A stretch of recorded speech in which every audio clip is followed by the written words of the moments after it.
बरखा कार्तिक से पूछती है कि वह ऑफिस में क्या कर रहा है। कार्तिक मुस्कुराते हुए कहता है कि आज ही उसने नई नौकरी शुरू की है। यह उसकी स्किल्स से मेल नहीं खाती, लेकिन मजबूरी में उसे ये काम करना पड़ा है। वह बताता है कि असल में वह एक सिंगर है और उसका सपना है कि उसकी आवाज़ पूरी दुनिया सुने। बरखा हैरान होती है और कहती है कि उसे करण से मिलना चाहिए, क्योंकि करण नए टैलेंट को मौका देने के लिए जाना जाता है।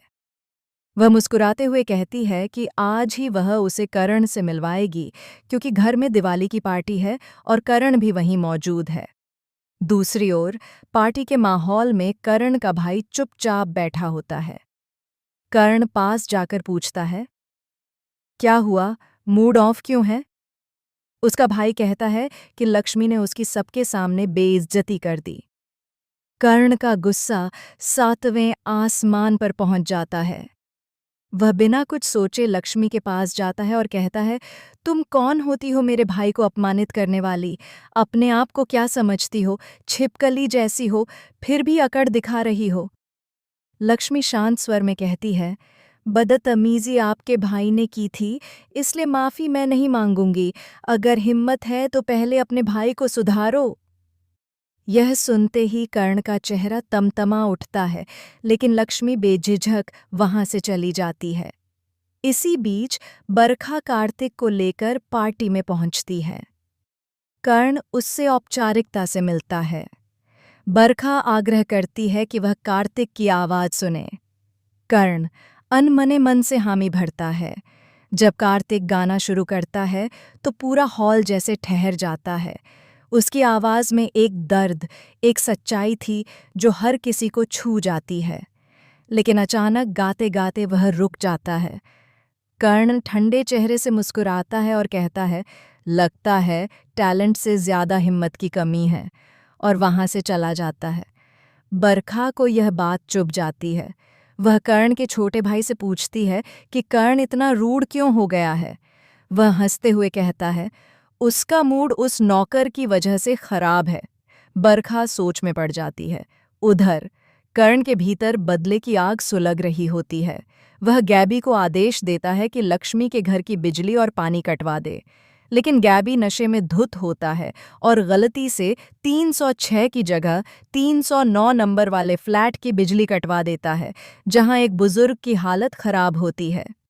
जब लक्ष्मी घर लौटती है तो पड़ोस में हंगामा सुनती है। वह तुरंत मदद के लिए पहुंचती है और देखती है कि बुजुर्ग को सांस लेने में दिक्कत हो रही है। वह जब बिजली कंपनी को फोन करती है, तभी उसे कुछ अजीब आवाजें सुनाई देती हैं। पास ही एक आदमी अपने दोस्त से फोन पर कह रहा होता है, करण सर ने पैसे देकर बोला था, उस औरत को सबक सिखाओ। लक्ष्मी चौंक जाती है। वह उस आदमी को रंगे हाथ पकड़वाती है और सबके सामने कर्ण का नाम उजागर कर देती है। अगले दिन कर्ण की मीटिंग चल रही होती है। तभी अचानक उसके ऑफिस की लाइट चली जाती है।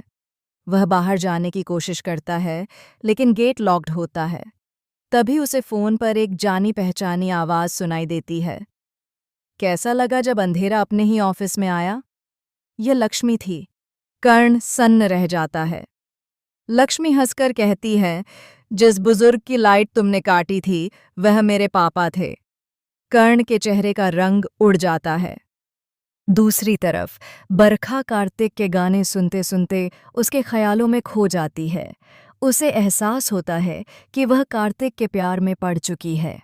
वह धीरे से गुनगुनाने लगती है। तभी वहां लक्ष्मी आ जाती है और उसकी आवाज़ सुनकर ठिठक जाती है। बरखा डर के मारे रुक जाती है। लक्ष्मी उसके पास जाती है, उसे एक सैंपल देती है और कहती है, यह कार्तिक को दे देना, लेकिन मेरा नाम मत बताना। बरखा उलझन में पड़ जाती है, पर कुछ कह नहीं पाती।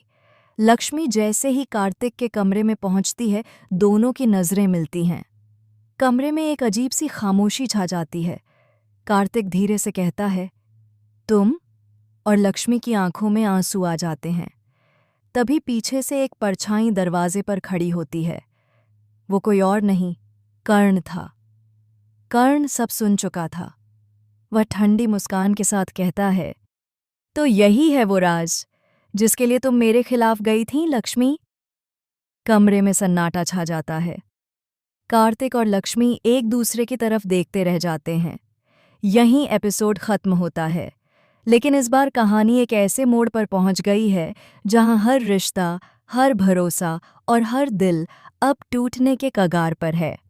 तो मिलते हैं अगले एपिसोड में। अगर आपको वीडियो पसंद आई हो तो लाइक कीजिए, कमेंट कीजिए और चैनल को सब्सक्राइब कीजिए। Tata, bye bye, take care.